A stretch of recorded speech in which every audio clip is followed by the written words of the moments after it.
সবচাইতে বেশি জান্নাতে প্রবেশ করাবে যে আমল, বিষ্ণু বললেন, এক হচ্ছে আল্লাহর ভয়, আরেক হচ্ছে সর্বোত্তম আচরণ। প্রিয় ভাইরা, ইসলামের মেজাজটাকে চিনে নেন, ইসলামের এসেন্সটাকে বুঝে নেন।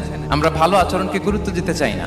অনেক নামাজি লোক দেখবেন নামাজ পড়তে পড়তে কপালে কালো দাগ ফেলে দিচ্ছে, বাসায় বউয়ের সাথে খারাপ আচরণ করে, খিটখিটে মেজাজের, প্রতিবেশীর সাথে শুধু ঝগড়া, কলিগদের সাথে ঝগড়া, মারামারি, দুঃসম্পর্ক, এরকম আছে না? নাই বলেন, আছে না?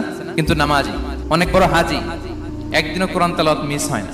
তো এত আবাদত করেও সে ইসলামের আসল এসেন্সটাকে ধরতে পারেনি। বিষ্ণু বললেন, সবচেয়ে বেশি জান্নাতে প্রবেশ করাবে যে দুটি আমল, একটি হচ্ছে তাকওয়াল্লাহ, আল্লাহর ভয়, আরেকটি হচ্ছে উত্তম আচরণ, সর্বোত্তম আচরণ। তো আমরা যেন উত্তম আচরণের অধিকারী হই, আমার স্ত্রীর সাথে যেন ভালো আচরণ করি, প্রতিবেশীর সাথে যেন ভালো আচরণ করি, ছেলে মেয়েদের সাথে যেন আমাদের অ্যাটিটিউডটা ভালো থাকে, আচরণটা ভালো থাকে, কলিগের সাথে যেন ভালো থাকে। বিশ্বনবীর আচরণ যেমন ছিল তেমন আচরণ যেন আমরা গড়ে তুলতে পারি। আওয়াজ করে পড়ুন আমিন। শুনানে আবু দাউদের এক